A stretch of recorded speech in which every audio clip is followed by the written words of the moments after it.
আসসালামু আলাইকুম। আমি নাবিলা তাবাসসুম। আজকে যে পেপারটি প্রেজেন্ট করছি সেটা হচ্ছে hidden vulnerability of concept researches in generative AI. এখানে প্রথমে আমাদের যেই কনসেপ্টটা আসছে সেটা হচ্ছে মেশিন আনলার্নিং। মেশিন আনলার্নিং বলতে বোঝায় আমরা একটি ট্রেন্ড মডেলকে এমনভাবে মডিফাই করব যাতে এটা পূর্ববর্তীতে লার্ন করা কিছু ডাটা ফরগেট করে ফেলে। এর সাথে আমাদের এর সাথে আমাদের যে রিলেটেড কনসেপ্টটা আসছে সেটা হচ্ছে কনসেপ্ট আনলার্নিং। কনসেপ্ট আনলার্নিং বলতে বোঝায় আমাদের ট্রেন্ড মেশিন লার্নিংটা কিছু অ্যাবস্ট্রাক্ট ফরগেট করে ফেলবে।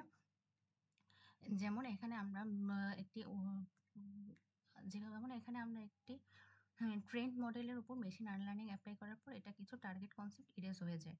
পরবর্তীতে আমরা যে নতুন মডেলটি পাই, এখানে আমাদের যে ভালনারেবিলিটি আছে সেটা হচ্ছে আমাদের এই ইরেজড মডেলের আমরা যখন হচ্ছে গিয়ে new fine tuning data apply করি তখন আমরা যেই কনসেপ্টগুলো ইরেজ করেছি সেটা আবার ফিরে আসতে পারে।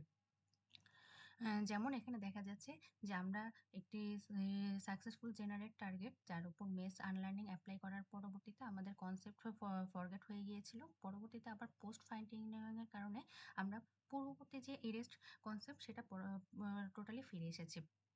এখানে আমরা বিভিন্ন ডোমেইনের অ্যাক্রসে আনসেট ভালনারেবিলিটির ফেলিয়ার রেট দেখতে পাচ্ছি। যেমন এখানে আমরা আনসেট কনটেন্ট, সেলফ হার্ম এই টাইপের ডেটার কেসে দেখা যাচ্ছে প্রায় 87% ফেলিয়ার রেট চলে আসছে।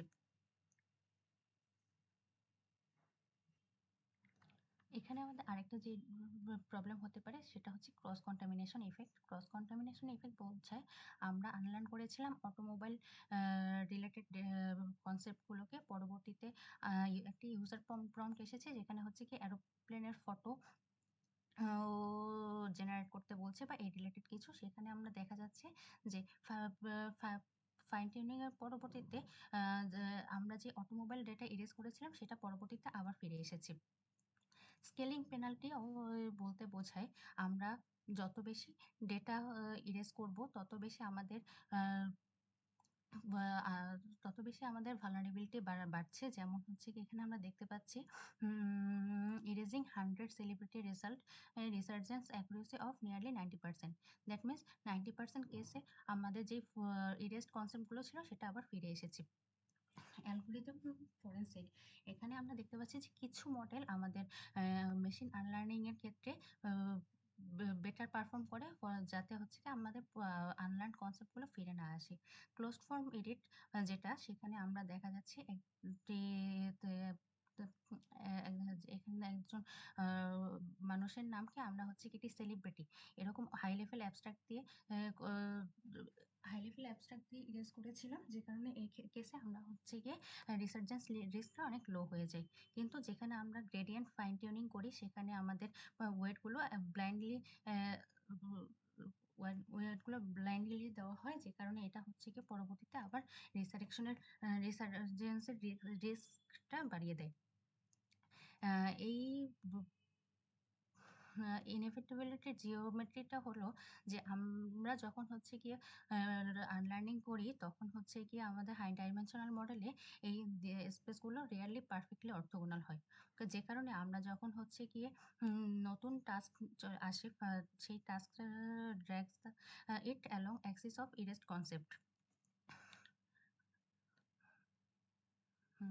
মডেল লস কার্ভেচার আমাদের খুব ছোট হয়। এই ছোট জায়গাতে আমরা যখন হচ্ছে গিয়ে মাইক্রোস্কোপিক গ্রেডিয়েন্ট লিকের কারণে আমাদের একটা বড় অ্যামাউন্টের প্যাসিভ প্যারামিটার আপডেট হয়, যে কারণে আমাদের রিসারেক্টে যেটা আমাদের হচ্ছে গিয়ে আনলার্ন কনসেপ্টটাকে পুরোপুরি রিসারেক্ট করে ফেলে। ডেটা সেট সাইজ আমাদের যত বড় হবে তত আমরা হচ্ছে গিয়ে বেশি রিসার্জেন্স পাবো। অপর থেকে আমাদের ট্রেনিং স্টেপ যত বাড়তে থাকবে তত রিসার্জেন্স বাড়তে থাকবে। আহ, এখানে কিছু ডিফেন্সিভ অ্যালগোরিদমের কথা বলা হয়েছে, বাট ডিফেন্সিভ অ্যালগোরিদমগুলো কোনো এক্সট্রা প্রিভিলেজ আমাদের দেয় না। যেমন হচ্ছে কি আমরা এই অ্যাডাপটিভ আনলার্ন অথবা আরজিডি যদি অ্যাপ্লাই করি বেস লাইনে, এটা আমাদের এত 37% আর 10% 10% রিস্ক দিলেও পরবর্তীতে ফাইন টিউনিংয়ের কারণে এটার রিস্কটা অনেক বেড়ে যায়। ডেভেলপার ডিলেমা হচ্ছে আমাদের গ্যারান্টিড ইরেডিকেশন আ এবং ইনক্রিমেন্টাল আপডেটেবিলিটি আর আর্কিটেকচারাল রিয়ালিটি।